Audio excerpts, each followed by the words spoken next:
Síguenos también por Facebook en Maru Rojas con el hashtag Abriendo la Conversación. Por amor se han creado los hombres en la faz de la tierra. Por amor hay quien haya querido regalar una estrella.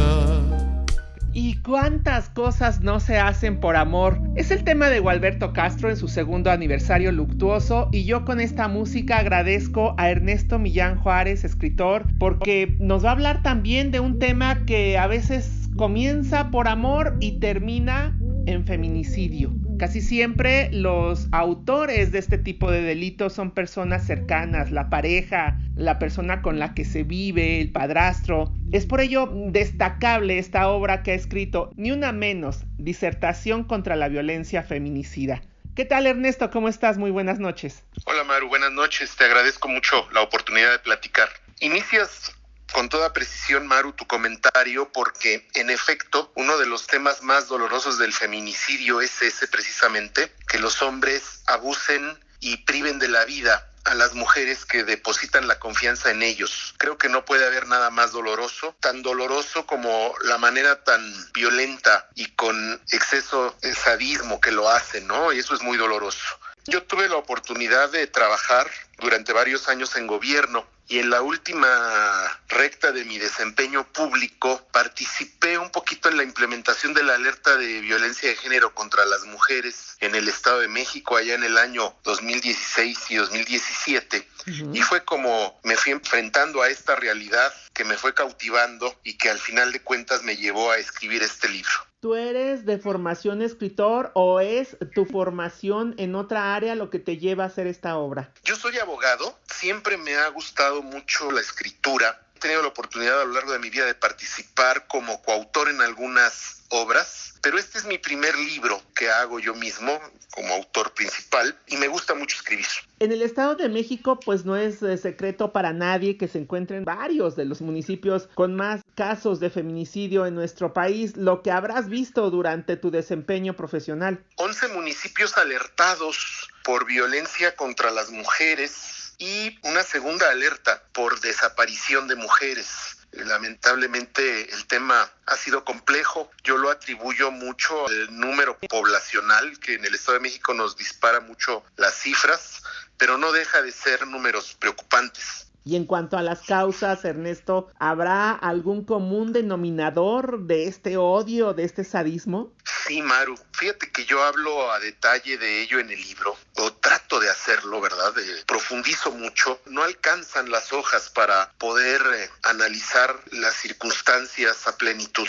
Creo que lo primero que necesitamos como sociedad es informarnos, enterarnos de todo, ¿no? La violencia feminicida es algo que debe preocuparnos mucho como sociedad y que yo, antes de empezar a escribir el libro, tuve la inquietud de informarme, de saber. Yo quería saber.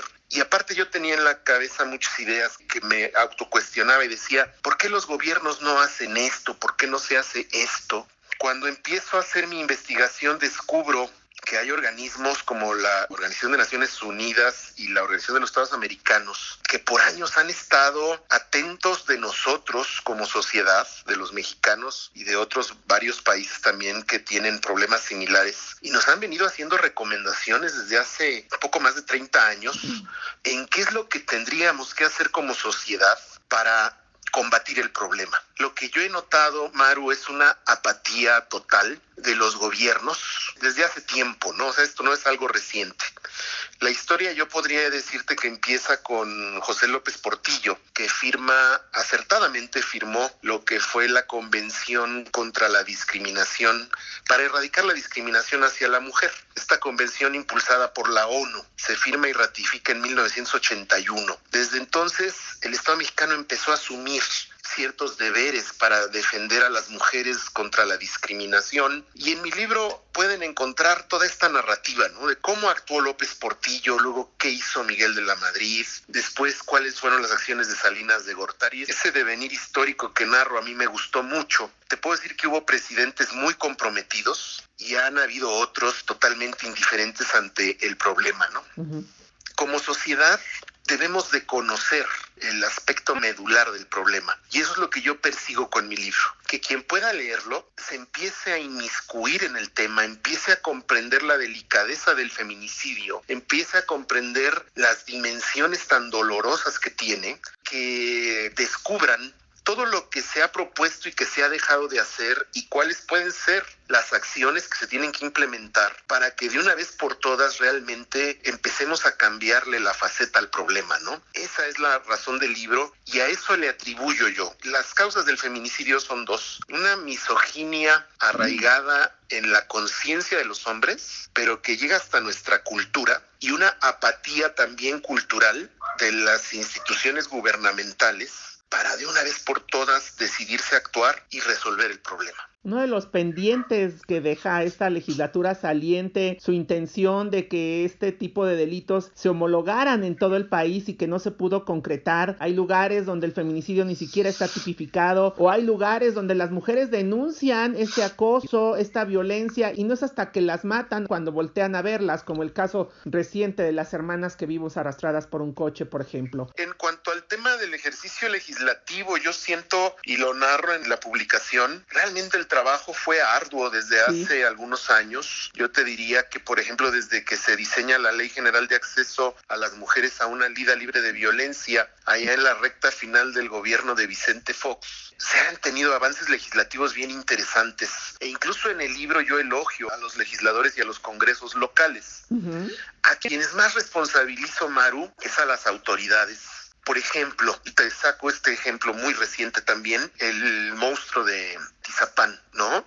Que durante más de 20 años estuvo asesinando mujeres. Y a mí me impactó mucho ver que encuentran en el domicilio de él las credenciales del lector y había una mujer desaparecida desde 2016.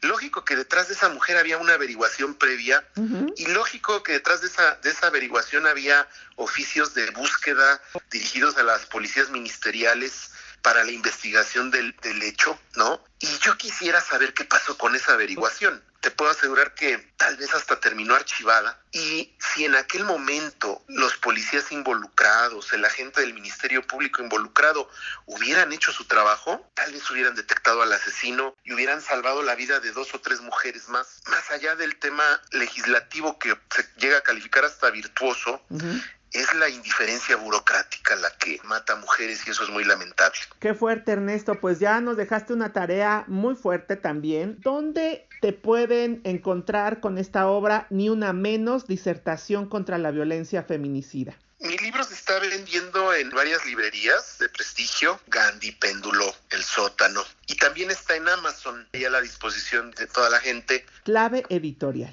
Clave Editorial, sí. Realmente, reitero, Maru, creo que vale la pena leerlo porque es toda una serie de antecedentes históricos y legislativos relacionados al combate al feminicidio, que es lo más importante, el combate al feminicidio. Te agradecemos muchísimo que nos hayas acompañado esta noche. Muchas gracias a ti, Maru. Un gusto. Es Ernesto Millán Juárez, abogado, Ni una menos, disertación contra la violencia feminicida.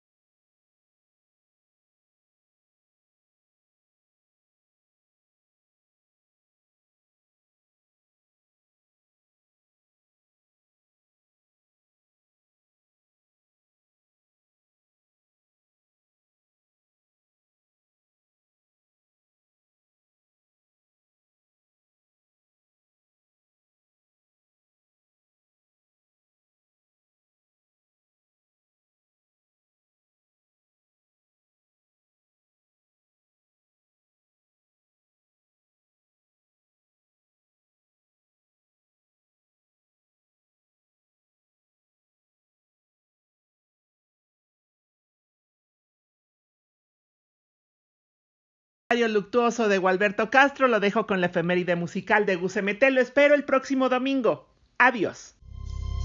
Por amor se han creado los hombres 27 de junio de 2019, hace apenas 2 años, Wallace o Gualberto Castro falleció a causa de cáncer en la vejiga a los 84 años de edad. Gualberto Antonio Castro Levario aprendió a cantar gracias a su vecino que era maestro de canto especializado en ópera, desarrollando así una voz tenor. Pero debido a que en México no se escuchaba mucho el género, tuvo problemas para ser contratado, por lo cual tuvo que comenzar siendo bailarín del Teatro Blanquita y después poderse integrar a la banda juvenil de sus primos, los hermanos Castro, y así comenzar formalmente la carrera de cantante, donde les empezó a ir bastante bien. Incluso llegaron a ser contratados en Nueva York y creyeron que ya tenían la vida resuelta, pero vaya sorpresa que se llevaron al ver que la vida es muy cara en la capital del mundo. Incluso cuenta que todos dormían en la misma cama.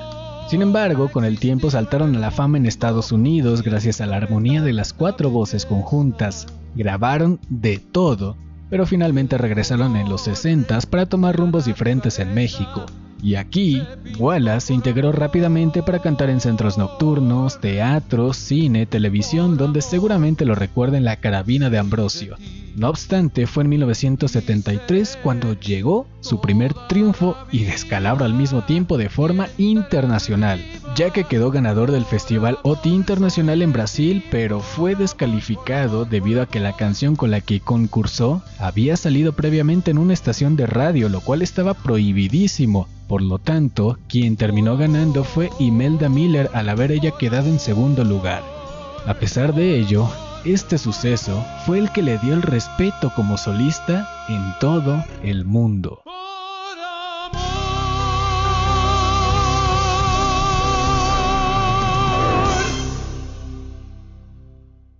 Maru Rojas te espera hasta el próximo domingo, aquí en Grupo Fórmula.